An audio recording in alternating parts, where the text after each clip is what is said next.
बिस्मिल्लाहिर्रहमानिर्रहीम।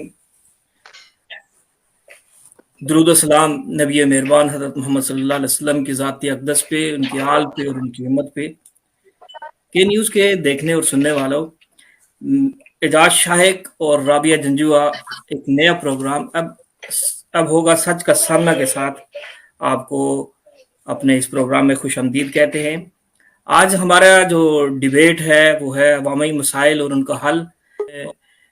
कबल इसके कि मज़ीद आगे जाऊँ, थोड़ा सा आप तज्ज़िया फरमा लें कि पीटीआई हुकूमत जो हम जब अवामी मसाइल की बात करते हैं तो अवामी मसाइल का के अंदर तो हर चीज़ आती है। और हुकूमत ज़ाहिर है पीटीआई की सारे उदाहरण इस वक्त हमारे साथ हैं। एक हकीकी तब्दीली का एक विजन लेके और लोग एक तवक्कुआत बांधे हुए थे कि पीटीआई की हुकूमत आएगी तो वो जो बुनियादी मसाइल हैं, रोटी कपड़ा मकान, तो वो भी हल हो जाएंगे। तो अब तो उनके हवाले से भी लोग परेशान हो गए हैं। फोन पर ही आप हैं भाई? जी जी, बहुत शुक्रिया। बिस्मिल्लाहिर्रहमानिर्रहीम। सर बिल्कुल, मैंने अभी दो जो पाकिस्तान तहरीक इंसाफ के जो नुमाइंदे थे उनकी बात भी सुनी और आपने सवाल किया। असल में बात जो अवामी मसाइल की है, इस पर अगर हम बात करें तो बिल्कुल आप ये कह सकते हैं कि हम खामोश हो जाते हैं, हमारे पास अल्फाज नहीं रहते कि कोई ऐसी बात हो, क्योंकि आपने शुरू में भी कहा था कि 70 साल से हम यही तस्बीह पढ़ रहे हैं। लेकिन जब इस वक्त पाकिस्तान तहरीक इंसाफ आज़ाद कश्मीर में आई थी तो बतौर साफ़ी हमने भी बड़े तजिए लिखे भी और दिए भी और कहा भी और कवरेज भी की। हमारे नज़र में भी यह था कि बड़ी तब्दीली आएगी और इनका जो विजन था वो नया था। वो ये था कि जी प्राइवेट पार्टनरशिप होगी, प्राइवेट सेक्टर में बड़ा हम इनकलाब बर्पा करेंगे, जिसमें टूरिज्म है, जिसमें प्राइवेट जो आईटी के हवाले से तनवीर इलियास साहब का बड़ा एक विजन था कि जी हम इसमें इनकलाब बर्पा करेंगे। रोजगार के हवाले से ये था कि जी हमें अल्हम्दुलिल्लाह हुकूमत की कोई क्या कहते हैं उसे ज़रूरत नहीं है, या हम उसके लिए मजबूर नहीं होंगे, क्योंकि हम जनरेट करेंगे यहाँ पे आईटी पार्क बनाएंगे, जिसकी वजह से हज़ारों लाखों की तादाद में लोग यहाँ पे नौजवान जो पढ़े लिखे हैं उनको रोजगार मिलेगा। इस हवाले से जब हमने इनके विजन सुना, इनका जो माटो था, इनका जो मंशूर था, उस पर हमें ये उम्मीद लग रही थी कि बिल्कुल तब्दीली शायद के आ जाए, क्योंकि इनके पास उस तरह से टूटी खंबे वाली बात भी नहीं है। और पीटीआई की जो इनका जो मंशूर है उसमें गवर्नमेंट जॉब्स के हवाले से भी इतनी कोई बड़ी वादे नहीं कर रहे, क्योंकि जाहिर सी बात है गवर्नमेंट के पास इतना लोड उठाने के लिए वो नहीं होता। लेकिन अभी इनके जो 5-6 महीने गुजरे, हम मुसलसल वॉच भी कर रहे हैं, देख भी रहे हैं, स्टिल किसी कोई एक सेक्टर भी ऐसा नहीं है एजाज साहब के जिसमें कुछ बेहतरी नजर आई हो। यानी चाहे वो बिजली का हो, चाहे वो हेल्थ का हो, चाहे वो एजुकेशन का हो, चाहे वो रोजगार का हो, किसी भी हवाले से अगर हम बात करते हैं, थाना कचहरी में भी उसी तरह से मसाइल हैं, गरीब उसी तरह से पिसा जा रहा है, उसकी कोई दाद रसी नहीं है। अवामी जो बाकी मसाइल हैं, इवन के टूटी खंबे की अगर बात हम कर लेते हैं, वो भी उसी तरह से एज इट इज हैं। और अगर मैं बाग की बात करूं, हल्का वस्ती की बात करूं या जिला बाग की बात करूं, तो बाग में भी अभी तक जो सिलेक्ट हुए थे, वस्ती से तनवीर इलियास साहब थे, शिरकी से मीर अकबर साहब थे, इस तरह से गरबी से भी थे। आज मैं चाह रहा था कि अगर तौसीफ अब्बासी साहब आते तो उनसे भी मैं बात करता कि कहीं भी कोई एक कदम भी ऐसा इनिशिएटिव लेने के लिए हमें नजर नहीं आया।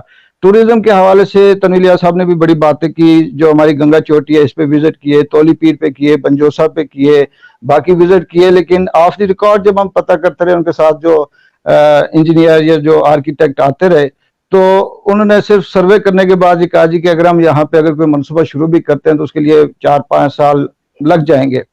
तो इस हवाले से ये कहा जाए कि पीटीआई कोई आई है और उसने कुछ ऐसा दिखाया है या उसका कुछ हरकत हमें नजर आ रही है, जब बेहतरी नजर आ रही है, बिल्कुल मैं कहूँगा कि नहीं है।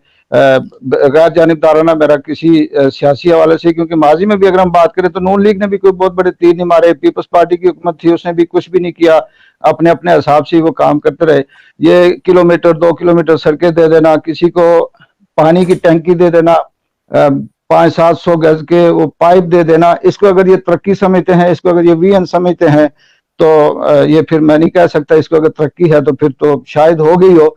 लेकिन जो वाकई है यहाँ पे जो एजुकेशन का हाल है इस कश्मीर में, आप हैरान होंगे कि हमारे ट्रिपल एमए लड़के भी کہیں پریزنٹیشن نہیں دے سکتے, کہیں اپنا موقف نہیں بیان کر سکتے. اسی طرح ہیلتھ میں جائیں تو ایک ہاسپٹل سے ریفر ہوتا ہے, دوسرے سے ریفر ہوتا ہے, تیسرے اور کہیں چوتھے ہاسپٹل میں پہنچتے جو مریض جو ہے وہ اللہ کو پیارا ہو جاتا ہے.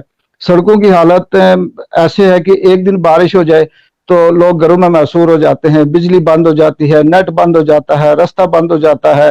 مہنگائی 2 نمبری کی اگر بات کریں تو کہیں چیک کسی بھی ضلع میں, کشمیر کے کسی بھی ضلع میں کوئی بھی چیک اینڈ بیلنس نہیں ہے. لوکل جو انتظامیہ, ظاہر سی بات اگر میں باغ کی بات کروں تو یہاں پہ اگر انتظامیہ ہے, جو کھانے پینے کی جو چیزیں ہیں وہ مہنگائی ہے, اس پہ ہم ڈیلی اپنے ڈپٹی کمشنر کو رپورٹ کرتے ہیں بطور صافی, ان کو ایک ایک چیز بتاتے ہیں. اقبال بھائی آپ نے بڑا جامع کر لیا, انشاءاللہ گفتگو آگے چلے سے بھی بات کریں. اقبال بھائی جی آپ بات کر لیں. جی صاحب, میں ایسے تھوڑا سا جلدی بات کروں گا کیونکہ ٹائم بہت شارٹ ہے, کیونکہ کافی ٹائم ہو گیا ہے. اسی پہ یہ تو مجھے افسوس ہے کہ جو پاکستان تحریک انصاف کے جو ممبر ہے, جو نمائندے ہیں, جو اس وقت فیلڈ میں وہ خود مسائل کے شکار ہیں, وہ خود سمجھ نہیں آتی کہ کون صحیح ہے کون غلط ہے, وہ حل کیا کریں گے. میں سے تھوڑی سی یہ بات کروں گا کہ نائدہ صاحبہ تھی, انہوں نے بات کی تھی, ایک مجھے بس ان کی تھوڑا سا لگا تھا کہ مسائل پہ کچھ بات کی ہے. اڈاک ایکٹ پہ انہوں نے بات کی تھی تو بالکل صحیح ہے, اس پہ کوئی شک نہیں ہے کہ اس حکومت نے اڈاک ایکٹ ختم کیا. لیکن جیسا میرا تمام پی ٹی اے کے پاکستان تحریک انصاف کے جو آزاد کشمیر کے نمائندے ہیں یا باقی ہیں, ان سے یہ سوال ہے کہ ختم کرنے کے بعد انہوں نے پھر کون سی ایسی ایک دم سے پالیسی دی ہے کہ جی ایک این ٹی ایس رکھا جائے یا کوئی ایسا امتحان رکھا جائے جس سے یہ جو ملازم ہیں یا جو ٹیچر ہیں جو اداروں میں تھے, جو 10 سال سے 15 سال سے جاب کر رہے تھے, ان کے لیے ہم نے کیا کرائیٹیریا رکھا؟ کچھ بھی نہیں. ابھی تک وہ جو اڈاک ازم ختم کرنے کے بعد آلریڈی ابھی تک وہی تمام امپلائیز اڈاک پہ کام کر رہے ہیں. یعنی اس پہ کوئی ایسی پیش رفت نہیں ہے. بس ایک نئی بات انہوں نے وہ کی جی کہ پچھلی حکومت نے ختم کیا. میں آپ کا سوال ان تک پہنچا دیتا ہوں, آپ کا سوال. جی دوسرا انہوں نے کھلی کچہری کی بات کی تھی. کھلی کچہریاں لگتی آئی ہیں, لیکن سر میں صرف اس لیے یہاں پہ بات کر رہا ہوں کہ بالکل یہ عوام کے نمائندے ہیں اور ان تک جائیں. کھلی کچہری میں کوئی ایک ایسا مسئلہ بتا دیں کہ جس سے حل ہوتا ہو. وہاں پہ سینکڑوں کی تعداد میں اپلیکیشن لوگ لے کے جاتے ہیں, مسائل لے کے جاتے ہیں. چھوٹے چھوٹے لوگ یہ کہتے ہیں جی کہ جھوٹ بولنے پہ ہمارے اوپر ایف آئی آر کٹی ہوئی ہے اور وہ تک نہیں ہو سکتی. یہ بھی میرا سوال ہے ان سے کہ کھلی کچہری سے کوئی ایسا پازیٹیو مجھے بتائیں کہ ایک شخص ایسا ہے جسے انصاف ملا ہو. تیسری انہوں نے جو 500 ارب کا پیکج کی بات کی تھی, وہ ابھی چلے اس پہ ہم بات نہیں کرتے کیونکہ ابھی ان کا ابتدائی دور ہے, لیکن آگے دیکھتے ہیں وقت کے ساتھ ساتھ اس پہ بات کریں گے کہ وہ کہاں لگا ہے اور کس طرح سے کیا بات ہوئی. ٹوریزم کی انہوں نے بات کی. آزاد کشمیر بے شک ٹوریزم, کل بھی ہم نے ایک پروگرام کیا تھا ٹوریزم کے حوالے سے, مری کا جو سانحہ ہوا تھا اس پہ, کہ ٹوریزم کا مسئلہ سڑک نہیں ہے. سڑک تو جا رہی ہے کہیں نہ کہیں, کسی نہ کسی طرح سے پہنچ رہی ہے اور دے رہے ہیں 2 کلومیٹر 4 کلومیٹر 10 کلومیٹر, لیکن جو ٹوریزم پوائنٹ ہے جس جگہ پہ کسی ٹورسٹ نے جانا ہے وہاں پہ کیا سہولیات دی ہوئی ہیں؟ وہاں پہ ابھی تک کسی بھی آزاد کشمیر کا کوئی ایک ایسا پوائنٹ بتا دیں کہ وہاں پہ کھانے پینے کی کوئی ہوٹلز ہے, کوئی رہائش ہے, کوئی چھت ہے, کوئی ریسٹورنٹ ہے, کوئی واش روم ہے, کوئی وہاں پہ پارک ہے, کوئی بچوں کی یا کسی خواتین کی کوئی انٹرٹینمنٹ کے لیے جگہ ہے. تیسری یہ جو بھائی کہہ رہے تھے جی کہ ہونا یہ چاہیے جی کہ سچے اور نیک لوگ جو ہیں وہ پاکستان تحریک انصاف میں شامل ہوں. میں معذرت کے ساتھ یہ کہوں گا کیونکہ میں خود اسی سوسائٹی سے تعلق رکھتا ہوں, میرا یہی معاشرہ ہے. سکول سے لے کے بچے کے گھر سے یعنی کہ جنم لینے سے لے کر قبر تک ہمیں جو معذرت کے ساتھ ہم جو ہم سیکھتے ہیں, جو ہم سنتے ہیں, جو ہم دیکھتے ہیں, سوائے 2 نمبری کے, جھوٹ کے, بدنیتی کے, کرپشن کے, فراڈ کے, ہمیں کوئی تربیت نہیں دی جاتی کہ لائن بنانے میں کیسے ہوتا ہے, سفارش کیوں نہ کی جائے, میرٹ پہ کام کیا جائے. جب ہے ہی نہیں ہے ہمارا چپا جو ہے, ایک پتھر اٹھاؤ تو 10 کرپشن کے کیس وہاں سے نکلتے ہیں. وہاں سے نیک لوگ کہاں سے آئیں گے, وہاں دیانتدار کہاں سے آئیں گے, سچے لوگ کہاں سے آئیں گے؟ یہ مسئلہ تو تب ہو کہ جی ہم یہ کہیں گے کہ آپ کا سوال کیونکہ اقبال بھائی کو بہتر کر سکتے ہیں. اسی کے ساتھ رابعہ جنجو اور اعجاز شاہد کو دیجیے گا اجازت. اللہ حافظ.